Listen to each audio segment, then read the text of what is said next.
जन्मों जन्मों की कहानी का यह छठा पार्ट है। पिछले तमाम कार्ड्स के लिंक डिस्क्रिप्शन और कमेंट सेक्शन में मौजूद हैं। बिस्मिल्लाहिर्रहमानिर्रहीम। रॉयल टाल के मुअज़्ज़ज़ नाज़रीन, तो चलिए सुनते हैं छठा पार्ट। भारत की इस रियासत में कहीं बरस बाद अजीत के घर एक लड़की ने जन्म लिया जिसका नाम नंदिनी रखा गया। इसके माता पिता का एक हादसे में देहांत हो गया। वो आश्रम में पली और फिर काली के मंदिर की दासी बनी।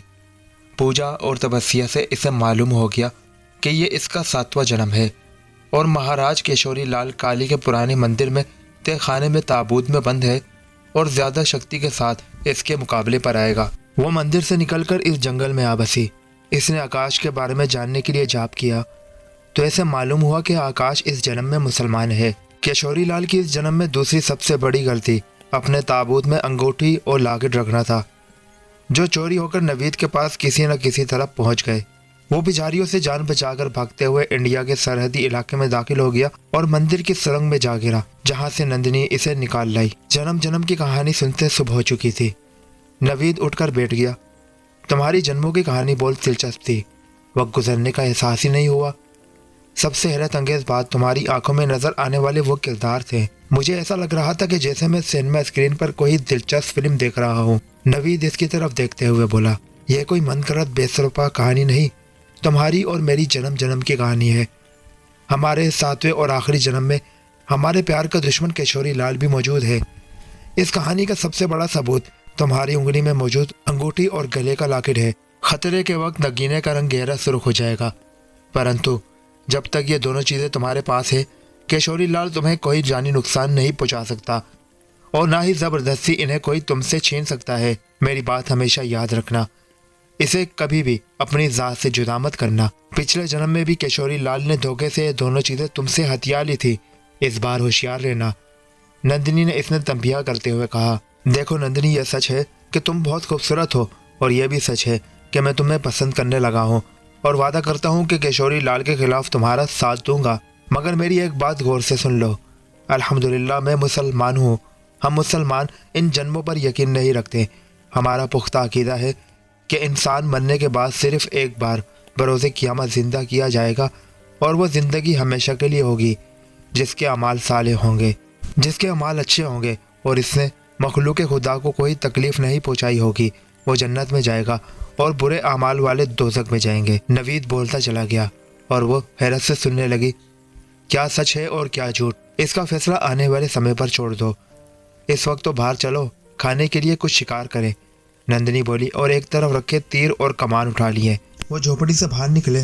नंदिनी एक माहिर तीर अंदाज थी। इसने 2 खरगोश शिकार किए। नवीद ने इस्लामी तरीके के मुताबिक खरगोश संच किए।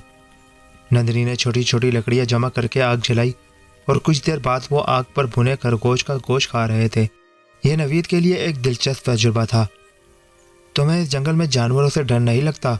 यहाँ खतरनाक दरिंदे भी होंगे, नवीद ने पूछा। नहीं, ये दरिंदे चरिंद परिंद सब मेरे दोस्त हैं। ये इंसानों से बेहतर है। दिल में किसी के लिए बोक्स तो नहीं रखते, नंदिनी रसान से बोली। नवीद के शब व रोज इस जंगल में गुजरने लगे। वो भी इस खूबसूरत लड़की को चाहने लगा था। इनके प्यार में पाकीज़गी थी। एक ही जगह दिन रात तन्हा रहने के बावजूद इनके दरमियान फासला था। इस रोज़ वो जंगल में घूम रहे थे कि नवीद की नज़र अपनी उंगली में मौजूद अंगूठी के नगीने पर पड़ी। नगीने की रंगत गहरी सुर्ख हो रही थी। नंदिनी इधर देखो, अंगूठी का रंग गहरा सुर्ख हो रहा है। नंदिनी ने अंगूठी के नगीने को देखा तो हिरासा हो गई। हम किसी मुश्किल में पड़ने वाले हैं, वो खौफज़दा लहजे में बोली। ऐन इसी वक्त घोड़ों की टापों की आवाज़ सुनाई थी, साथ ही किसी गाड़ी की आवाज़ भी थी। इससे पहले कि वो संभलते कि निफ दर्जन मुसल्लह घुड़सवार इन्हें घेरे में ले चुके थे। एक बड़े टायरों वाली जीप भी थी जिसमें 2 राइफल बरदार अफराद मौजूद थे। कौन हो तुम लोग और क्या चाहते हो? नवीद ने पूछा। जीप से एक दराज कद शख्स उतरा और इनके सामने खड़ा हो गया। मैं विनोद शर्मा हूँ, तुम्हें जयचंद के पास ले जाने आया हूँ। कौन जयचंद? मैं किसी जयचंद को नहीं जानता, नवीद ने कहा। वो यहाँ के अंदाता है, इस इलाके के मालिक। जल्दी चलो, हमारे पास वक्त बिल्कुल नहीं।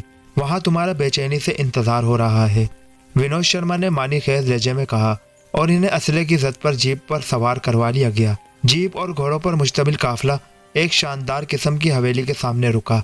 अहाते की दीवारें काफी ऊंची थी। इमारत के बड़े गेट पर 2 राइफल बरदार गार्ड्स मौजूद थे, जिन्होंने जीप को देखते ही आईनी गेट खोल दिया। जीप अंदर दाखिल हो गई, जबकि घुड़सवार बाहर ही रुक गए। अहाते के अंदर दर्जनों मुसल्लह अफराद मौजूद थे। वो मुख्तलिफ राहदारियों से होते हुए एक हालनुमा कमरे में पहुंचे। अंदर शाहाना तर्ज की कुर्सियों पर 4 अफराद बैठे थे। पहली कुर्सी पर बड़ी बड़ी मूंछों वाला एक अधेड़ उम्र शख्स बैठा था। इसके साथ वाली कुर्सी पर एक दराज कामत कोवी हैकल शख्स मौजूद था। इसके गले में मुख्तलिफ इकसाम की मालाएं थी। तीसरी कुर्सी पर भी एक अधेड़ उम्र सेहतमंद शख्स बैठा था, जबकि चौथी कुर्सी पर एक 25-30 साल बॉडी बिल्डर टाइप नौजवान मौजूद था। नौजवान का कद 6 फुट से निकलता हुआ था। इन दोनों को मुजरिमों की तरह इनके सामने खड़ा कर दिया गया।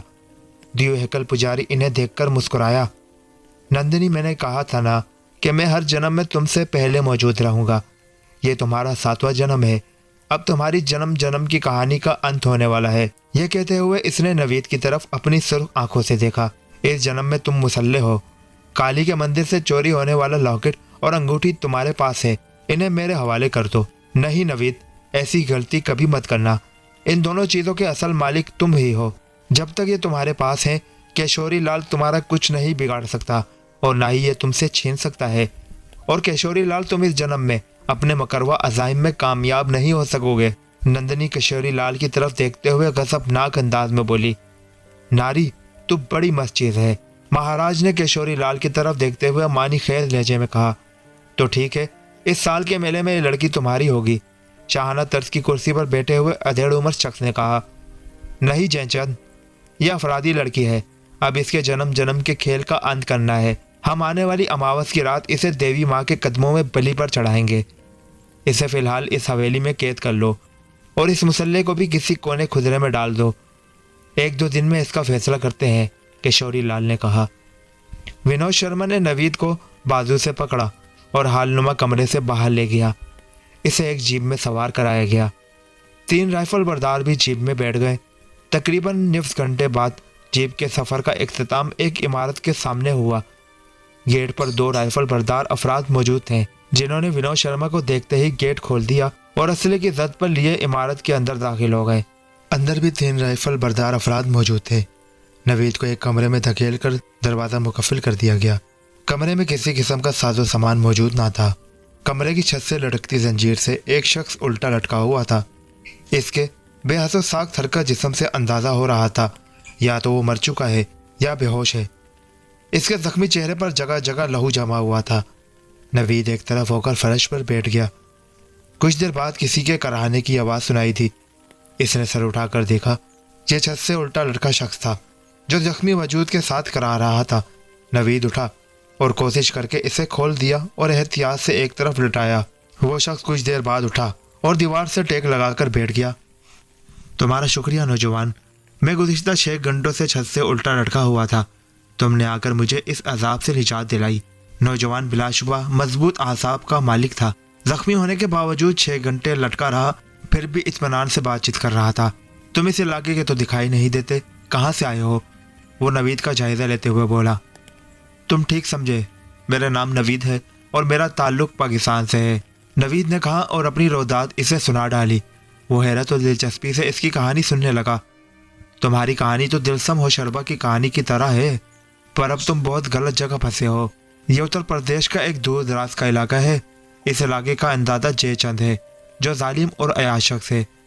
यहाँ हिंदू अक्सरियत में है और मुसलमान अकलियत में, लेकिन दोनों ही जयचंद से नाला है। इसे इस इलाके की जो भी लड़की पसंद आती है, इसके आदमी इसे ज़बरदस्ती उठा लाते हैं। केशोरी लाल नामी महापुजारी इसका दस्ते राज और पुरस्रार सलाहियतों का मालिक है।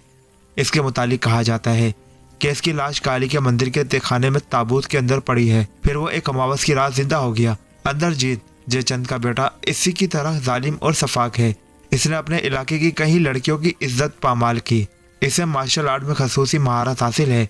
हर साल इलाके में होने वाले मुकाबलों का फातिहा होता है, लेकिन यह मुकाबला लड़ते वक्त शर्त रखता है कि मुकाबले का इख्तिताम किसी एक फरीक की मौत पर होगा। जयचंद की एक बेटी भी है जिसका नाम लक्ष्मी है। इसके एक साथी का नाम राजेश है जो इसके गैर कानूनी धंधों में शरीक है। यह भी बेहद जालिम और सफाक इंसान है और मैं हूँ इनका दुश्मन और बकौल इनका बागी। मेरा नाम राहुल है। मेरा 25-30 अफराद पर मुश्तमिल गिरोह है जो इनके मुजालिम के खिलाफ सरगर्म अमल रहता है। हम सब अछूत हैं जिनसे ये लोग नफरत करते हैं। एक झड़प में कल जयचंद के कारकुनों ने मुझे पकड़ लिया और तशद्दुद के बाद यहाँ लाकर लटका दिया। वह एक मुखलिस नौजवान था। जल्द ही नवीद से बेतकल्लुफ हो गया। कुछ घंटों बाद कमरे का दरवाज़ा खुला और एक राइफल बर्दार शख्स अंदर दाखिल हुआ। राहुल को आज़ाद देखकर वह चौंका और नवीद की तरफ देखा। गालिबन वो समझ चुका था कि राहुल को नवीद ने आज़ाद किया है। वो दोबारा कमरे से बाहर निकल गया। तकरीबन 2 घंटे बाद कमरे का दरवाज़ा खुला और वही राइफल बर्दार अंदर दाखिल हुआ और फर्श पर बैठे नवीद को लात रसीद करके बोला, चलो तुम्हें इंद्रजीत साहब ने बुलवाया है। नवीद खामोशी से उठा और इसके साथ कमरे से बाहर निकल आया। इंद्रजीत बरामदे में कुर्सी पर बैठा था। इसके इर्द गिर्द चंद राइफल बर्दार गार्ड्स भी मौजूद थे। वो नवीद को आते देखकर उठ खड़ा हुआ। मैं आज तुम्हारा जोर बाजू देखने आया हूँ। मुझे पता चला है कि तुम बहुत हमदर्द भी हो। तुमने राहुल को अजियत से निजात दिलाई थी। Well done. ये लो खंजर। मैं तुमसे खाली हाथ लड़ूंगा। इसने अपनी पंडली से बंदा खंजर निकालकर नवीद की तरफ फेंका, जिसे नवीद ने उठाकर तेजी से इस पर वार किया। इंद्रजीत ने झुकाई देकर खुद को बचाया और जोरदार फ्रंट किक इसके सीने पर रसीद की तो वो उड़ता हुआ सा एक तरफ जा गिरा और बमुश्किल उठा ही था कि इंद्रजीत ने इस पर लातों और घूंसों की बारिश कर दी। इंद्रजीत माहिर फाइटर था। नवीद चंद ही लम्हों में जख्मों से चूर चूर नीचे पड़ा करा रहा था। इसे उठाकर इसी कमरे में डाल दो। इंद्रजीत इसे अखारत से देखते हुए बोला। 2 राइफल बर्दारों ने इसके बगलों में हाथ डाला और इसे घसीटते हुए कमरे में फेंका है। राहुल इसके करीब आया और सहारा देकर उठाया। लगता है तुम्हारा यह हाल इंद्रजीत ने किया है। वो खबीस ऐसा ही है, राहुल नफरत भरे लहजे में बोला। नवीद रात भर कराहता रहा। इसे जख्मों की वजह से नींद नहीं आई। सुबह 5 बजे के करीब बेदरबे फाहिरों और इंसानी चीखों से फिजा गूंज उठी। कुछ देर बाद खामोशी छा गई। दौड़ते कदमों की आवाज़ सुनाई दी। इनका दरवाज़ा खुला और 3-4 निकाब पोश राइफलें उठाई अंदर दाखिल हुए। राहुल इन्हें देखकर खुशी से खिल उठा। राहुल जल्दी से बाहर निकलो। हमने यहाँ मौजूद 5 अफराद को मार दिया है। ये ना हो कि इंद्रजीत तक खबर पहुंच जाए और वो पूरी कुव्वत और नफरी से हम पर हमला कर दे। एक निकाब पोश बोला और राहुल ने नवीद को निकलने का इशारा किया। बाहर भी इनके 2 साथी मौजूद थे। वो घोड़ों पर आए थे। नवीद और राहुल भी एक घोड़े पर सवार हो गए। कुछ देर बाद इनके घोड़े सर पर दौड़ रहे थे। शाम के करीब वो एक जंगल में दाखिल हुए। ये वही जंगल था जहां इसकी मुलाकात नंदिनी से हुई थी। लेकिन राहुल और इसके साथी रुके नहीं।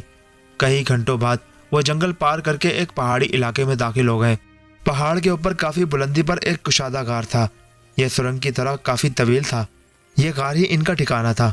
राहुल समेत इनके साथियों की तादाद 30 के करीब थी। राहुल के साथियों ने रोशनी के लिए लकड़ियां जला ली थी और चेहरों से निकाब हटा दिए थे। राहुल ने नवीद को अपने साथियों से मुतारिफ करवाया और फिर नवीद के हमरा गार के कोने में बैठ गया। राहुल, पता नहीं जालमन और नंदिनी का क्या हाल किया होगा। नवीद फिक्रमंद लहजे में बोला। घबराओ मत, भगवान भली करेगा। सोचने और फिक्रमंद होने से कुछ नहीं होता। तुम्हें हौसले से काम लेना होगा और हमारे साथ मिलकर इन जालमों का मुकाबला करना होगा। वो रात उन्होंने इसी गार में बसर की। सुबह राहुल के साथी गार से निकले और जंगल से शिकार ले आए। नवीद, आज से तुम्हारी ट्रेनिंग शुरू। पेट पूजा के 2 घंटे बाद राहुल ने कहा और अपने साथी गोंद के कान में सरगोशी की। कुछ देर बाद गोंद एक मजबूत थैले में रेत भर लाया। इस थैले को रस्सी की मदद से सैंड बैग की तरह लटका दिया गया। हाँ तो नवीद, फर्ज करो यह सैंड बैग तुम्हारा दुश्मन है। लातों और घूंसों से इसका मुकाबला करो, लेकिन एक बात का ध्यान रखना, पंच या किक मारते वक्त जिस्म से ज्यादा अपनी जहनी सलाहियत इस्तेमाल करनी है। वो इसे पंच के नत नए तरीके सिखाने लगा। शुरू में इसे दुश्वारी हुई, लेकिन अपनी जहानत और लगन से वो जल्द ही सीखता चला गया। इन दिनों वह जुनून में मुब्तला था। घंटों सैंड बैग पर मसरूफ रहता। इसके हाथों और पाँव से खून रिसने लगता, मगर वह इस वक्त तक नहीं रुकता जब तक थक नहीं जाता। वो कहीं कहीं मील दूर पैदल नंगे पाँव भागता। राहुल इसे सेल्फ डिफेंस के साथ असलहे का इस्तेमाल भी सिखाता रहा। वो महीने भर इस गार में रपोश रहे। फिर एक रोज राहुल ने कहा, हमें शांति नगर जाना चाहिए, वहाँ हमारे दीगर साथी भी हैं। वो इसी रोज रवाना हो गए। शांति नगर पहाड़ के दूसरी तरफ चंद कोस दूर था। एक पुरानी सी इमारत इनका ठिकाना थी। यहाँ भी 15-20 राहुल के साथी मौजूद थे। शांति नगर निचली जात के हिंदुओं और चंद मुसलमान घरानों पर मुश्तमिल बस्ती थी। यहाँ भी नवीद के मामूलात वही थे। सैंडबैग से मसरूफ रहता और भागने के अलावा स्टेमिना एक्सरसाइज करता। वो अक्सर राहुल के साथियों के सामने खड़ा हो जाता, इनसे कहता वो इसे मारे, इनके इनकार पर जिद करता और इनसे मार खाता रहता। राहुल भी इसका जुनून देखकर हैरान हो चुका था। वो जो इसका शागिर्द था अब इससे 2 हाथ आगे बढ़ चुका था। अब इसे दर्द, चोट या अजियत का एहसास नहीं होता था।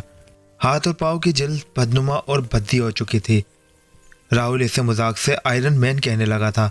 राहुल जो कहीं सालों में नहीं सीख सका था वो महीनों में सीख चुका था। इसे नंदिनी से बिछड़े काफी अरसा बीत चुका था। वो बाज़-औक़ात सोचता नंदिनी जिंदा भी है या इसे किशोरी लाल ने मार डाला है।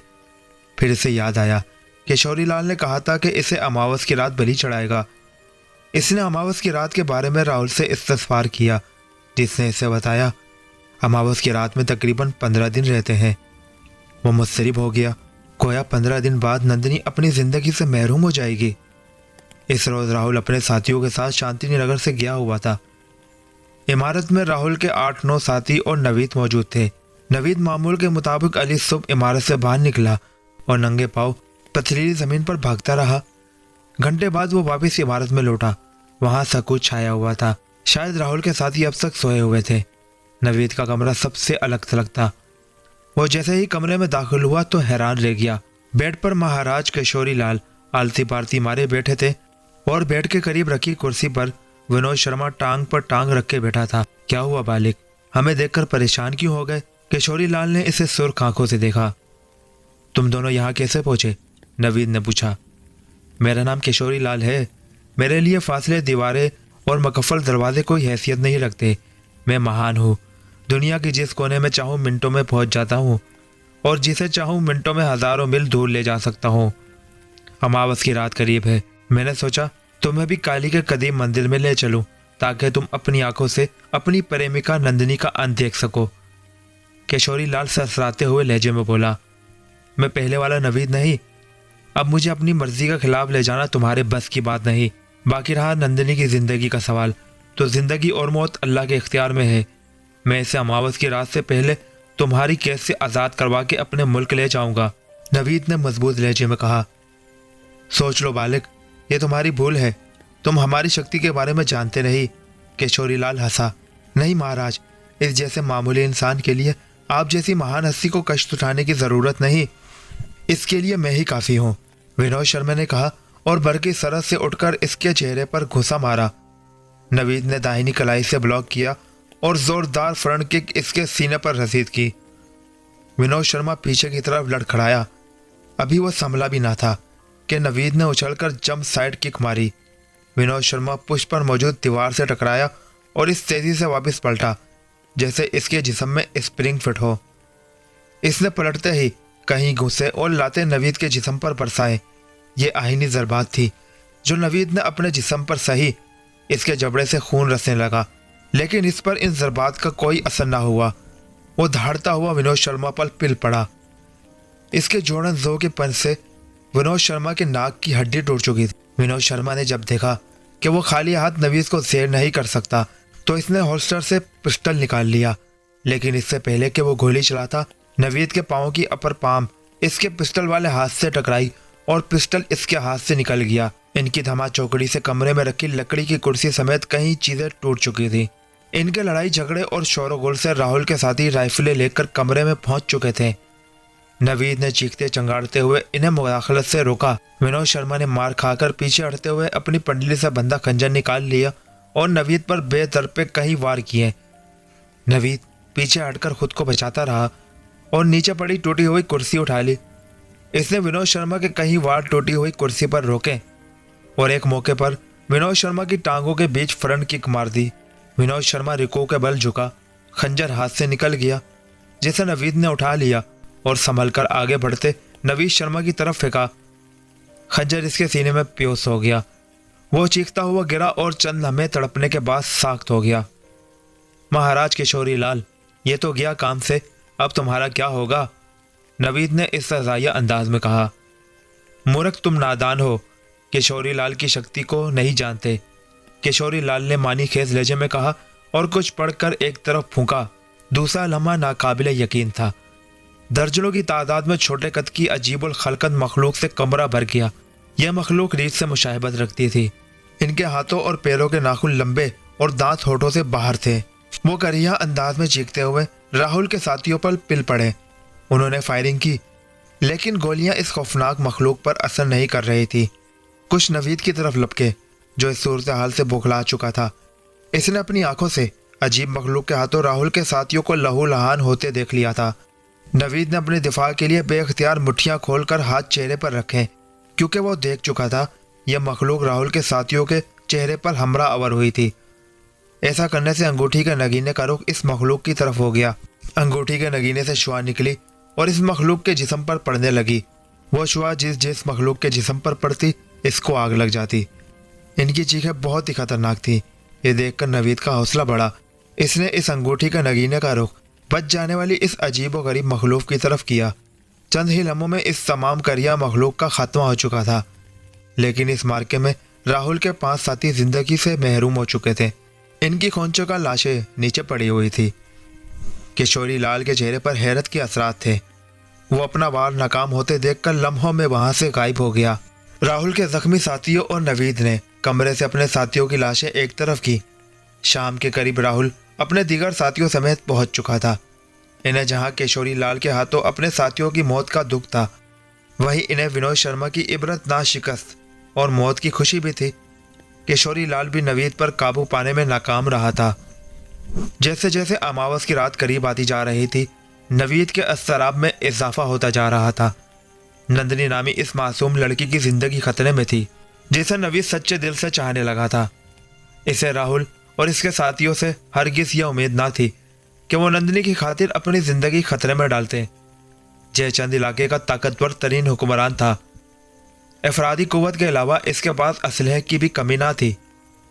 अमावस की रात में अभी 2 दिन रहते थे। वनीफ शब के करीब राहुल के ठिकाने से बाहर निकला और राहुल के अस्तबल से एक घोड़ा निकालकर रवाना हो गया। इसका वाहिद हथियार राहुल का दिया हुआ पिस्टल था, जो इसके नेफे में अड़सा हुआ था, और पंडली से बंधा तेज धार खंजर भी था। वो आंधी और तूफान की तरह घोड़ा दौड़ाता रहा। वो रास्ते में चलता रुकता सहपहर के वक्त वहां पहुंच गया। राहुल और इसके साथियों के साथ रहने के दौरान वो शेव करना तर्क कर चुका था। अब बढ़ी हुई दाढ़ी और बड़ी बड़ी मूंछों के साथ इसे शनाख्त करना आसान ना था। वो शाम तक मुख्तलिफ गलियों और बाजारों में घूमता रहा। शाम के करीब एक मंदिर में दाखिल हुआ। एक तरफ चंद पुजारी बातों में मसरूफ थे। इनके करीब कुछ नौजवान भी बैठे थे। नवीद भी इनके करीब आकर बैठ गया। वो अपनी बातों में मगन थे, या उन्होंने इसे इस इलाके का फर्ज समझकर नजरअंदाज कर दिया था। एक पुजारी पुरजोश अंदाज में कह रहा था, आज किशोरी लाल महाराज इस अफरादी लड़की को बलि चढ़ाएंगे। इसका अफराद बहुत बड़ा है। हिंदू होने के बावजूद एक मुसल्ले से प्रेम कर रही थी। किशोरी लाल का कहना है कि यह लड़की जन्म जन्म की अफरादी है। अगर जिंदा रही तो इस रियासत के हर फर्द पर कहर तोड़ पड़ेगा। वो कुछ देर इस किस्म की इश्ताल अंगेज गुफ्तगू करता रहा। इसकी बातों से लग रहा था कि वो किशोरी लाल का करीबी साथी है। कुछ देर बाद वो सब उठे और अपने चेहरे पर बहबूद मलना शुरू हो गए। नवीद भी इनमें शामिल हो गया। चेहरे पे बहबूद मलने से वो भी इनमें से एक लगने लगा था। कुछ देर बाद वो पैदल ही एक सिमत चल दिए। नवीद भी खामोशी से इनके साथ हो लिया।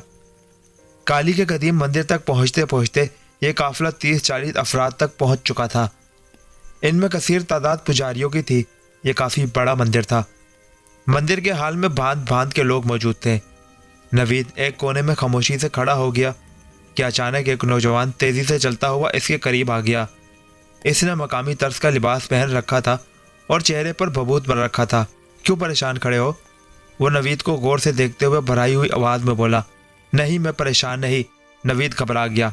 तुम मुझे मुसलमान दिखाई देते हो, परंतु काली के इस मंदिर में क्या कर रहे हो?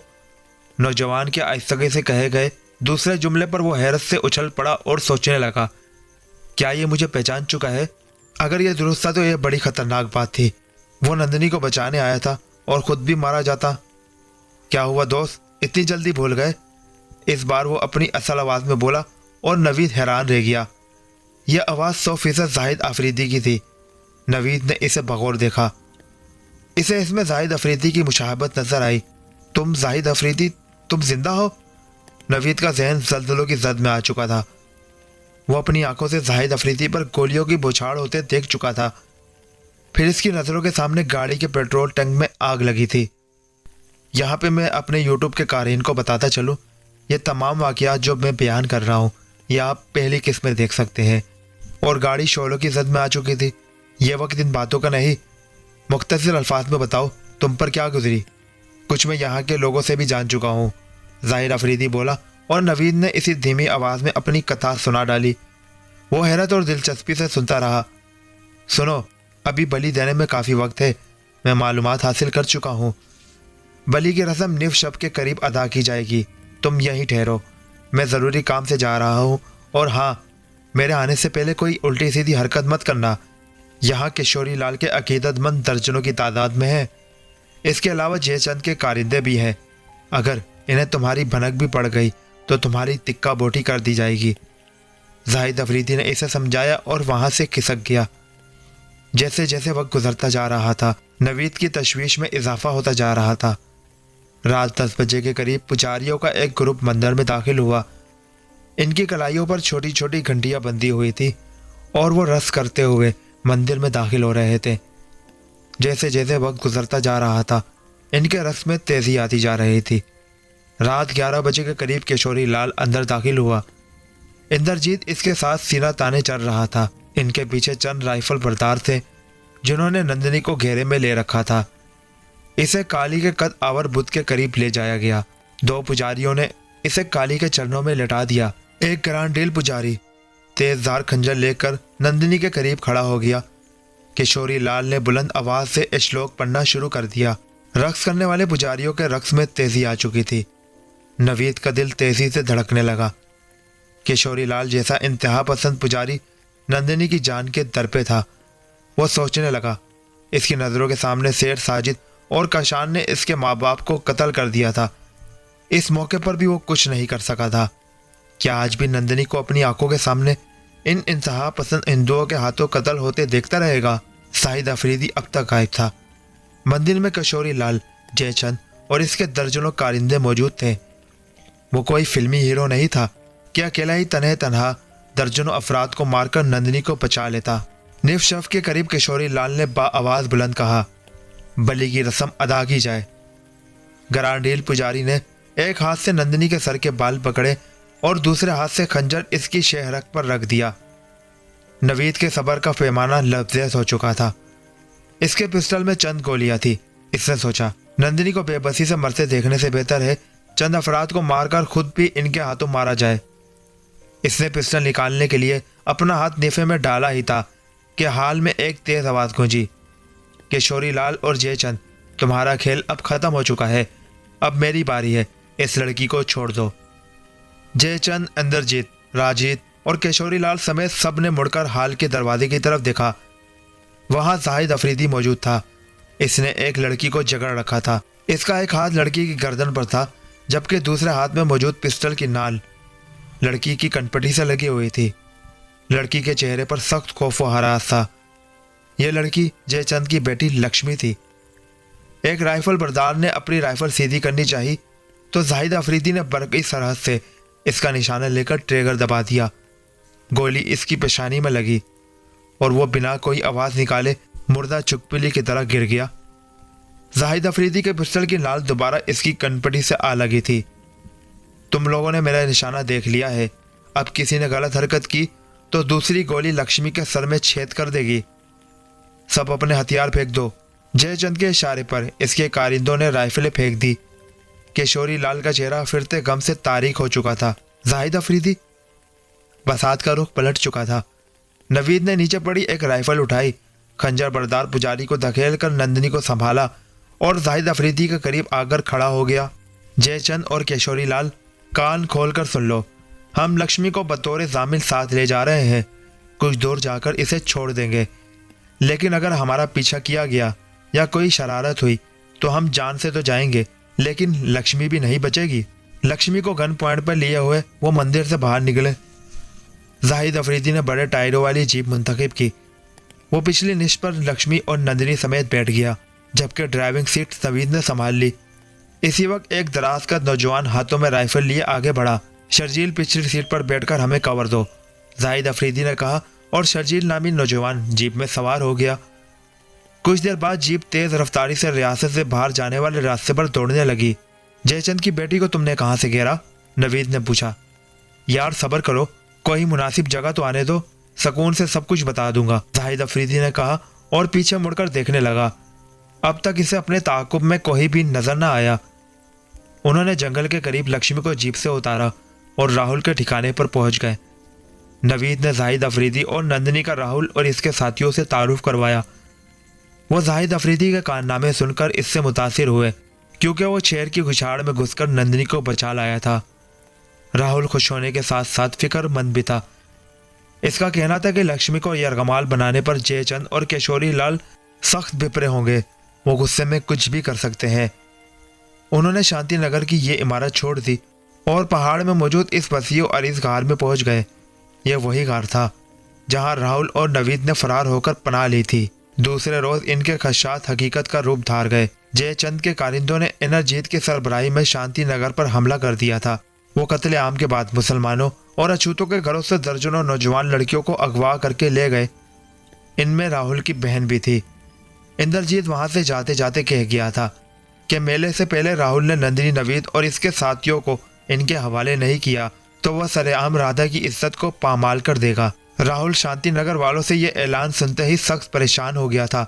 इसकी बहन राधा की इज्जत खतरे में थी, लेकिन वो इतना बेज़मीर भी नहीं था कि अपनी बहन को बचाने के लिए नवीद और इनके साथियों को इनके हवाले कर देता। इस रोज आधी रात के करीब नवीद और जाहिद अफरीदी खामोशी से 2 घोड़ों पर सवार होकर पहाड़ी इलाके से बाहर निकले और तेज रफ्तारी से एक तरफ घोड़े दौड़ा दिए।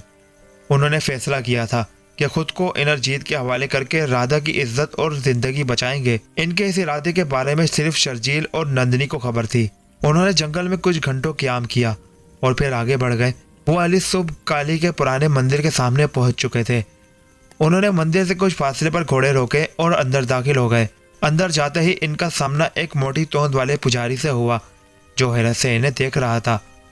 किशोरी लाल से कहो, जाहिद अफरीदी और नवीद इससे मिलने आए हैं, नवीद ने इसकी आंखों में देखते हुए कहा। चंद मिनट बाद वो वापस लौटा और इन्हें साथ लिए हुए मंदिर के एक कमरे में चला गया। किशोरी लाल और राजेश कालीन पर गाँव तकिए से टेक लगाए बैठे थे। नवीद ने देखा। राजेश को देखकर जाहिद अफरीदी का चेहरा गुस्से से सुर्ख हो गया था। राजेश भी इसे देखकर पुरस्कार अंदाज में मुस्कुराया। खूब, बहुत खूब, क्या तुम दोनों खुद ही मरने आ गए? खैर, ना भी आते तो मैं अपनी शक्ति से तुम्हें यहाँ ले आता। किशोरी लाल हंसा। किशोरी लाल, जब तक ये तिलस्मी अंगूठी और लॉकेट मेरे पास मौजूद है तुम मुझ पर काबू नहीं पा सकते, और मैं ये भी जान चुका हूँ कि ये दोनों चीज़ें मिलते ही तुम्हारी शक्ति में दुगना इजाफा हो जाएगा और तुम ये मुझसे ज़बरदस्ती ले भी नहीं सकते। यह बेहतर नहीं कि तुम मुझसे एक सौदा कर लो, नवीद ने कहा। क्या मतलब है तुम्हारा? किशोरी लाल के चेहरे में हैरत थी। कल यहाँ मेला होगा। इस मेले में मैंने सुना है पहलवानी के मुकाबले होंगे जिनमें इनरजीत भी हिस्सा लेगा। मैंने सुना है यह मुकाबला किसी एक फरीक की मौत तक जारी रहता है। मैं भी इस मुकाबले में हिस्सा लेना चाहता हूँ। अगर यह मुकाबला जीत गया तो राधा को बाइज्जत मेरे हवाले कर दिया जाए और हमें सलामती से यहाँ से जाने दिया जाए, और अगर हार गया तो मौत मेरा मुकद्दर बनेगी, नवीद बोला। लेकिन मुझे इससे क्या फ़ायदा होगा? किशोरी लाल ने पूछा। अब तुमने काम की बात की। मैं तुमसे वादा करता हूँ, हारूं या जीतूं, मुकाबले के इख्तिताम पर अंगूठी और लॉकेट दोनों चीज़ें तुम्हारे हवाले कर दूंगा। हम दोनों में तहरीरी मुआहिदा होगा, लेकिन शर्त यह है कि जीत की सूरत में तुम हमें राधा समेत आफियत से यहाँ से जाने दोगे, नवीद ने कहा। और किशोरी लाल खुशी से उछल पड़ा और जाहिद अफरीदी इसे हैरत से देखने लगा। यहाँ आने से पहले इनके दरमियान तय हुआ था कि वो खुद को इनरजीत के हवाले कर देंगे, जबकि नवीद ने किशोरी लाल से कोई और ही मामला तय कर लिया था। इनरजीत एक ताकतवर और माहिर फाइटर था। नवीद के लिए इससे जीतना मुश्किल ही नहीं, नामुमकिन था। अगर वो जीत भी जाता तो वादे के मुताबिक इसे दोनों तिलस्माती चीज़ें किशोरी लाल के हवाले करना पड़ती, जिससे किशोरी लाल की ताकत में बेपनाह इजाफा हो जाता और इन्हें कहीं भी जाए पनाह ना मिलती। ठीक है बालिक, अपना वचन याद रखना, तुम मेरी शक्ति से बखूबी वाकिफ हो, किशोरी लाल ने कहा। महाराज, मेरी बात का बुरा मत मनाना, लेकिन सच तो यह है कि तुम हिंदुस्तान के बड़बोले हो। तुम्हारे बारे में नवीद मुझे तफसील से बता चुका है, लेकिन तुम मेरे बारे में कुछ नहीं जानते। ये लो, हल्का सा नमूना देख लो। जाहिद अफरीदी पुरस्कार अंदाज में मुस्कुराया और ज़ेले लब कुछ बड़बड़ाया। दूसरा लम्हा हैरत अंगेज था। इनके सामने 3 कफनपोश मुर्दे मौजूद थे। वो दोबारा बड़बड़ाया। कफनपोश मुर्दे निगाहों से गायब हो गए। किशोरी लाल के चेहरे पर हैरत, जबकि राजेश के चेहरे पर गुस्से के तासरात थे। ये बात नवीद ने लम्हे में नोट कर ली। किशोरी लाल, तुम महापुजारी होने के साथ साथ थोड़ा बहुत मंदिर भी जानते हो। बहुत से गंदे बेर भी तुम्हारे कब्जे में है।